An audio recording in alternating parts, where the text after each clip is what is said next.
তো এই আলোচনাটা যারা বিয়ে করছেন রিসেন্ট তাদের কাজে লাগবে, আর যারা করেন নাই করবেন, শীঘ্রই করবেন, এদেরও কাজে লাগবে। আর যারা মুরব্বী অনেক অভিজ্ঞতা ওনাদেরও কাজে লাগবে, ওনারা এটা শুনে নাতি নাত করতে শোনাতে পারবে, ঠিক কিনা? তাহলে কারোরই লস নাই। বিষয় কি? কথা বলে না। দম্পতি বোঝেন? বুঝেন? স্বামী আর স্ত্রী বানায় যেজন মিস্ত্রি, সে বড় আজব কারিগর ও মনরে সে বড় কঠিন কারিগর, ঠিক কিনা? পৃথিবীর প্রথম দম্পতি হচ্ছে সাইয়েদনা আদম আলাইহিস সালাম আর হাওয়া আলাইহাস সালাম। পৃথিবীর প্রথম স্বামী আদম আলাইহিস সালাম, প্রথম স্ত্রী হাওয়া আলাইহাস সালাম। আল্লাহ বললেন, আদম তুমি আর তোমার জোড়া বা তোমার স্ত্রী দুজনে মিলে জান্নাতে থাকো। তাহলে ওনারা ছিলেন স্বামী আর স্ত্রী, ঠিক কিনা? তাহলে এই দাম্পত্য সম্পর্কটা এটা জান্নাতি সম্পর্ক। কি সম্পর্ক? উত্তর দিতে হবে। দৌলতপুরের ভাইরা রাগ করছেন আমার সাথে? শীত লাগতেছে? উত্তর দেওয়া যাবে আওয়াজ করে? হ্যাঁ, আওয়াজ করে উত্তর দিবেন, মুখে তালা মেরে বসে থাকা যাবে না। তাহলে পৃথিবীর প্রথম স্বামীর নাম কি? আদম আলাইহিস সালাম। পৃথিবীর প্রথম স্ত্রী হাওয়া আলাইহাস সালাম। এই দাম্পত্য সম্পর্কটা বড় মধুর, বড় গভীর, বড্ড ভালোবাসার, ঠিক কিনা? স্বামী আর স্ত্রী, স্বামী আর স্ত্রী, এই সম্পর্কটাকে আল্লাহ তাআলা কোরআনে পোশাকের সাথে তুলনা করেছেন। কিসের সাথে? পোশাক। আরবিতে বলে লিবাস। আরবিতে কি বলে? লিবাস। আল্লাহ বলেছেন, ও নারীরা তোমরা পুরুষদের জন্য পোশাক, আর ও পুরুষেরা তোমরা নারীদের জন্য পোশাক। পড়েন সুবহানাল্লাহ। পোশাকের বেসিকলি তিনটা কাজ। কয়টা? কেউ কথা কয় না, আরো জোরে বলেন কয়টা? এখন আওয়াজ আসলো কোথা থেকে? আওয়াজ করে উত্তর দিবেন, চিল্লায় বলেন পোশাকের কাজ কয়টা? এভাবে শেষ পর্যন্ত খোঁচায় যেন সাউন্ড বের করা না লাগে, স্বপ্রণোদিত ভাবে উত্তর করবেন, ক্লাসের মতো হোক। তিনটা কাজ। এক নম্বর কাজ হচ্ছে পোশাক ইজ্জতের আবরু, লজ্জাস্থান ঢেকে রাখে, ঠিক কিনা? আমাদের লজ্জাস্থান ঢেকে রেখেছে আমাদের পোশাক। ঠিক তেমনি স্বামী তার স্ত্রীর ইজ্জত হেফাজত করে, স্ত্রী তার স্বামীর ইজ্জত হেফাজত করে, স্বামী তার স্ত্রীর চরিত্র হেফাজত করে, আর স্ত্রী তার স্বামীর চরিত্র হেফাজত করে। এজন্য আল্লাহ একে অপরের উদাহরণ দিতে যে লেবাস বা পোশাকের সাথে তুলনা দিয়েছেন। সুবহানাল্লাহ পড়েন। পোশাকের দুই নাম্বার কাজ হচ্ছে সৌন্দর্য। এই যে কত সুন্দর ডিজাইন করা, এমব্রয়ডারি করা পোশাক যখন আমরা পরি সুন্দর লাগে না? তেমনি পুরুষের চোখে নারী সুন্দর, নারীর চোখে পুরুষ সুন্দর, স্বামীর চোখে স্ত্রী সুন্দর, স্ত্রীর চোখে স্বামী সুন্দর। সুবহানাল্লাহ পড়েন। পোশাকের তিন নাম্বার কাজ হচ্ছে কমফোর্ট, আরাম দেয়া, প্রশান্তি দেয়া। শীতকালে এই যে আমরা ব্লেজার পরেছি, জ্যাকেট পরেছি, অনেকে চাদর গায়ে দিয়েছেন, কেউ মাথায় রুমাল দিয়েছেন, কেউ গলায় মাফলার দিয়েছেন, একটা উষ্ণ উষ্ণ আরাম আছে না নাই? আবার গরমের কালে পাতলা সুতি কটনের কাপড় পরলে একটা আরাম আছে না নাই? তাহলে পোশাক পরলে যেমনি আমাদের দেহ প্রশান্ত হয়, আরাম পাওয়া যায়, তেমনি স্বামী স্ত্রীর স্পর্শ পেলে সে আরাম পায়, তার হৃদয়টা প্রশান্ত করে দেয় কে? আবার স্ত্রী স্বামীর সঙ্গ পেলে তার মধ্যে প্রশান্তি এনে দেয় কে? এজন্য রব্বুল আলামিন বলেন, ও দুনিয়ার নারীরা তোমরা হলে পুরুষদের জন্য পোশাক, পুরুষ হলো নারীদের জন্য পোশাক। সুবহানাল্লাহ পড়েন। পোশাক যেমনি ইজ্জত আবরুর হেফাজত করে, তেমনি স্বামী স্ত্রী একে অপরের ইজ্জত হেফাজত করে। পোশাক যেমনি সৌন্দর্য বাড়ায়, স্বামীর চোখে স্ত্রী সুন্দর, স্ত্রীর চোখে স্বামী সুন্দর। পোশাক যেমনি আরাম দেয়, স্বামী তার স্ত্রীর স্পর্শ পেলে, স্ত্রী তার স্বামীর স্পর্শ পেলে হৃদয়ে প্রশান্তি অনুভব করে, ঠিক কিনা? এজন্য দাম্পত্য জীবন, এখানে স্বামীও আছে স্ত্রীও আছে, ইংরেজিতে বলে কাপল, কাপল লাইফ। এই বিশ্ব সভ্যতা নির্মাণে নারী পুরুষ স্বামী স্ত্রী দুইজনেরই অবদান আছে না নাই? এজন্য সুনানে তিরমিজির বর্ণনায় আল্লাহর হাবিব সাল্লাল্লাহু আলাইহি ওয়াসাল্লাম বললেন, আন-নিসাউ শাকাইকুর রিজাল, নারীরা হচ্ছে পুরুষের কাউন্টার পার্ট, নারীরা হচ্ছে পুরুষের পার্টনার, সহকর্মী, সহযোগী। এই বিশ্ব সভ্যতা নির্মাণে শুধু পুরুষদেরই অবদান নাই, নারীদের অবদান আছে না নাই? এজন্য কাজী নজরুল ইসলাম অসাধারণ লিখেছে, এ বিশ্বে যা কিছু মহান চিরকল্যাণকর, অর্ধেক তার করিয়াছে নারী, অর্ধেক তার নর। তার মানে নর নারী, স্বামী স্ত্রী দুইজনেরই অবদান এই মানব সভ্যতায় আছে না নাই?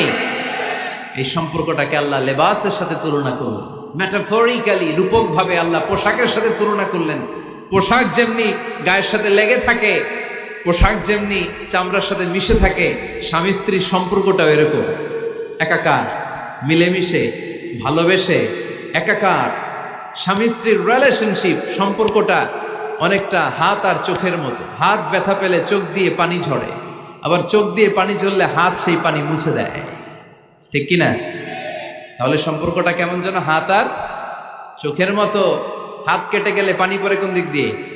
চোখ দিয়ে পানি ঝরে, আবার চোখ দিয়ে পানি ঝরলে চোখের পানি মোছার জন্য হাতের দরকার আছে না নাই?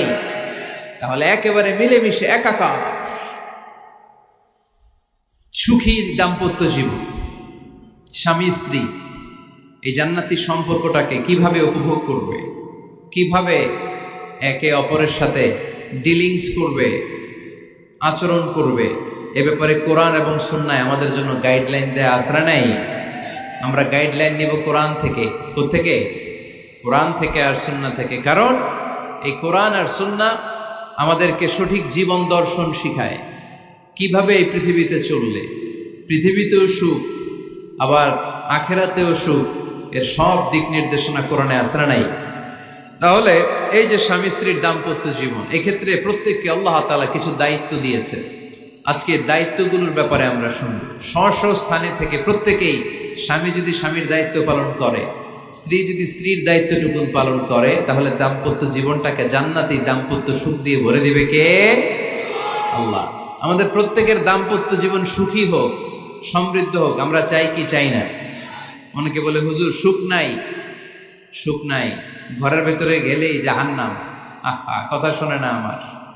আবার স্ত্রীরা বলে হুজুর দোয়া করবেন, পরকিয়া করে, খালি এসএমএস পাঠায়, আমারে ভাল লাগে না, এখন অন্যদিকে ঘুরে। এরকম আসরা নাই? দুই দিক থেকে অভিযোগ। বোনদের জন্য কোনো প্যান্ডেল ট্যান্ডেল আছে নাকি আজকে? হ্যাঁ, দিনের বেলা সমাবেশ ছিল তো, এটা হয়ে গেছে তো মাইকের সাউন্ড নিশ্চয়ই। এই এদিকে উঠছে কে? টান দেন এদেরকে ধরে, টানেন টানেন, টাইনা বসান বসান, টান দেন টান দেন, হুজুরে ধরেন, হুজুরে ধরেন। ধরতে পারেন নাই হুজুরে? ধরছেন? হ্যাঁ, টান দেন। এই তো, টাইনা বসেন, এদিকে তাকান, এদিকে হয়েছে, হ্যাঁ বসাই দিচ্ছে। এইভাবে চলবে একেবারে শেষ পর্যন্ত।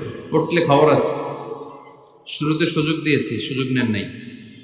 তো আমরা প্রথমে স্বামীর দায়িত্ব শুনবো।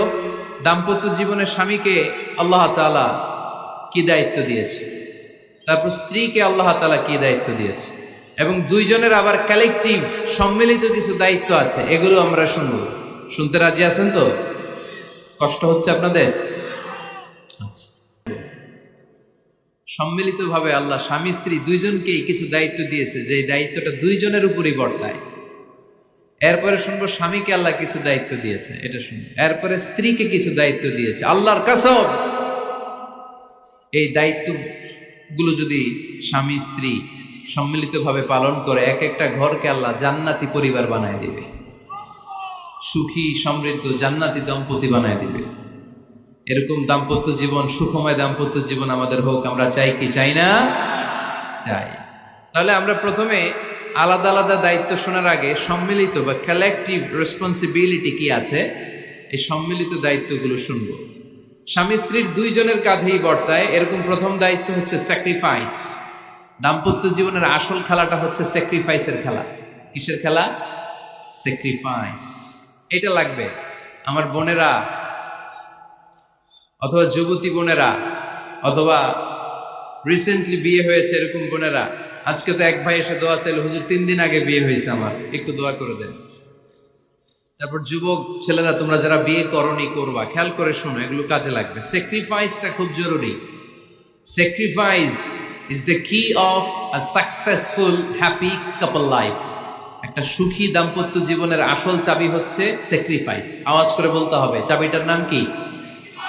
স্যাক্রিফাইস করতে হবে, একটু মানিয়ে নেয়া।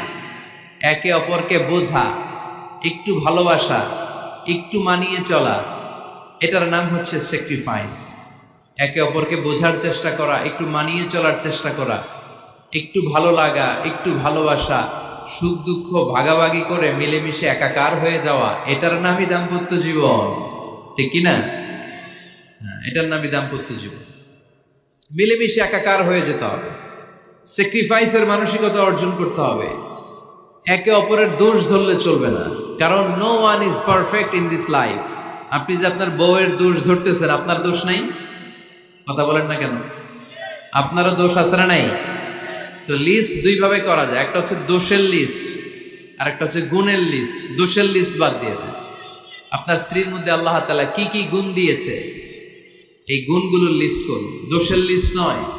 দাম্পত্য জীবনটাই এমন, কখনো ঝগড়া, কখনো হাসাহাসি, কখনো মেঘ, কখনো বৃষ্টি, আছে না নাই? হয় না এরকম? আপস অ্যান্ড ডাউনস, মাঝে মাঝে একটু ঝগড়া, মাঝে মাঝে আবার ভালোবাসা, আবার খুনসুটি, এগুলো মিলেমিশে একাকার করে স্যাক্রিফাইস দিয়ে একে অপরকে জয় করে নিতে হয়। কারণ no one is perfect in this world. এই পৃথিবীতে কেউই পারফেক্ট না। আপনি আপনার বউয়ের দোষ খুঁজলে আপনারও দোষ আছে না নাই? কেউ দোষমুক্ত নয়। এজন্য দোষ না খুঁজে আমরা স্যাক্রিফাইস করব। দাম্পত্য জীবনের এটাকে সুখী সমৃদ্ধ করার এক নাম্বার চাবিকাঠি হচ্ছে স্যাক্রিফাইস। তাহলে সুখী দাম্পত্য জীবনের এক নাম্বার চাবির নাম কি? স্যাক্রিফাইস। চিল্লায় বলতে হবে, সেটা কি? তাহলে হাজব্যান্ড ওয়াইফ দুইজনেই স্যাক্রিফাইস করবেন। দাম্পত্য জীবনকে সুখী করার দুই নাম্বার কালেকটিভ ফর্মুলা হচ্ছে ঝগড়া করা যাবে না। ঝগড়া আপনারা করেন নাকি ভাবির সাথে? ভাবির সাথে ঝগড়া করেন কে কে? দেখি হাত তোলেন।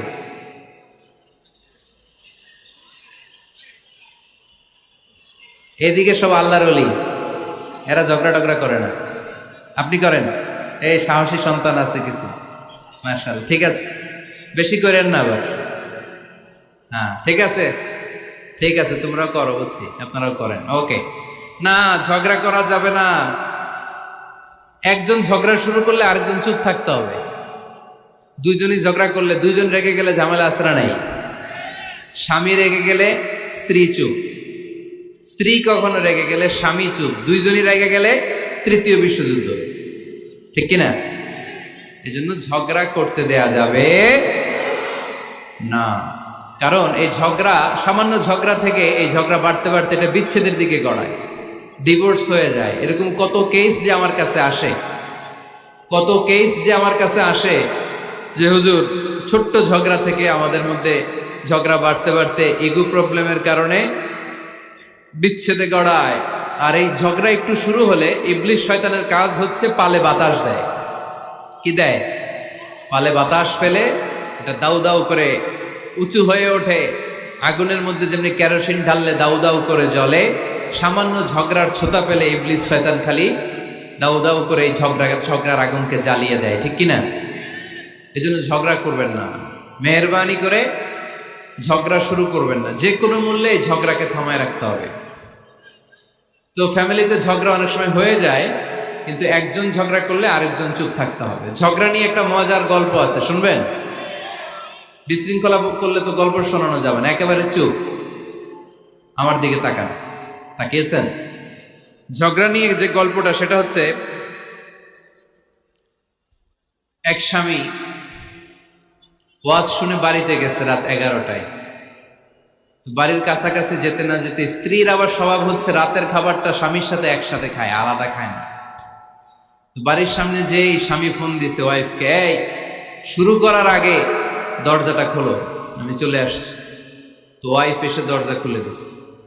এবার স্বামী ঘরে ঢুকে বলে, শুরু করার আগে রাতের খাবারটা দিয়ে দাও টেবিলে, খেয়ে ফেলি। স্ত্রী বেচারি ডাইনিং টেবিলে খাবার দিয়েছে, হাজব্যান্ড বেচারা ওয়াশরুম থেকে ফ্রেশ হয়ে ডাইনিং টেবিলে বসেছে, স্ত্রীও বসেছে। তো খুব বড্ড গরম। হাজব্যান্ড বলে, শুরু করার আগে ফ্যানটা ছাড়। এইবার তো স্ত্রী বেচারি রেগে মেগে আগুন, কি আসার পর থেকে শুরু করার আগে, শুরু করার আগে, কি শুরু করার আগে? হাজব্যান্ড বলে, এই তো শুরু হয়ে গেল। মানে কি? ঝগড়া।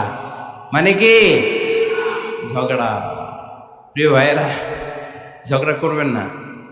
স্বামী রেগে গেলে স্ত্রী চুপ থাকবেন, স্ত্রী রেগে গেলে স্বামী চুপ থাকবেন। কারণ সহিহ মুসলিমে এসেছে, ইন্না ইবলিসা ইয়াদাউ আরশাহু আলাল মা। ইবলিস শয়তান তার সিংহাসন গেড়েছে সাগরের উপর। কোথায়? ইবলিসের সিংহাসন কোথায়? সাগরের উপর। সুম্মা ইয়াবআসু সারায়াহু, সে প্রতিদিন সকালবেলা তার সাঙ্গপাঙ্গরে গোটা পৃথিবীতে পাঠায়, যা পৃথিবীতে ফাসাদ সৃষ্টি কর, ফাসাদ সৃষ্টি কর। ইবলিস যখন সাঙ্গপাঙ্গদেরকে গোটা পৃথিবীতে ছড়িয়ে দেয়, সারাদিন ধোকা দেওয়ার পরে, ওয়াসওয়াসা দেওয়ার পরে, রাত্রিবেলা ইবলিসের কাছে ফিরে আসে, এসে বলে, ও ইবলিস, আমি আজকে আল্লাহর বান্দাদেরকে দিয়ে মিথ্যা কথা বলিয়েছি। ইবলিস বলে, এটা তো কোনো ব্যাপারই না, এগুলাই তো তোদের কাজ। আরেক শয়তান বলে, আমি ওজনে কম দিয়েছি একজনের মাধ্যমে বাজারে। ইবলিস বলে, এটাও তেমন বড় কোনো কাজ নয়। আরেকজন বলে, আমি সুদের ডিলিংস করিয়েছি। ইবলিস বলে, এটাও কোনো কাজ নয়। আরেক শয়তান বলে, আমি মদের আড্ডাখানায় নিয়ে মসজিদে যেতে নিয়েছিল, সেখান থেকে সরিয়ে মদের আড্ডাখানায় আল্লাহর বান্দাদেরকে নিয়েছি।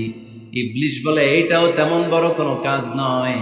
আরেক শয়তান এসে বলে, মা তারাকতুহু হাত্তা ফাররাকতু বাইনাহু ওয়া বাইনা ইমরাআতিহি, আমি এক আল্লাহর বান্দার সাথে বান্দির ঝগড়া লাগিয়ে, ঝগড়া করাতে করাতে তালাক পর্যন্ত নিয়ে গিয়েছি। মা তারাকতুহু হাত্তা ফাররাকতু বাইনাহু ওয়া বাইনা ইমরাআতিহি, আমি এক ইমানদার পরিবারকে ধ্বংসের শেষ প্রান্তে নিয়ে গিয়েছি। সামান্য ঝগড়ার পরে আমি ওয়াসওয়াসা দিতে দিতে ঝগড়া বাড়াতে বাড়াতে তালাক পর্যন্ত নিয়েছি। ইবলিস বলে, শাবাশ, তুই তো কাজের মতো কাজ করেছিস, আমার কাছে আয়, আমার কাঁধে ওঠ। ইবলিস তখন ওই শয়তানকে কাঁধে নিয়ে নাচতে শুরু করে। নাউজুবিল্লাহ পড়বেন না? এজন্য ইমানদারদের সংসার ভেঙে খান খান হোক, এটা হলে ইবলিস খুশি, আর ইমানদারের পরিবার টিকে থাকলে আমার আল্লাহ খুশি। আমরা কার খুশি চাই? এজন্য শয়তানরে খুশি হতে দেয়া যাবে না। ইমানদারদের পরিবারগুলো ঝগড়ার মাধ্যমে ভেঙে যাক, সব সময় শয়তানের মিশন এটা।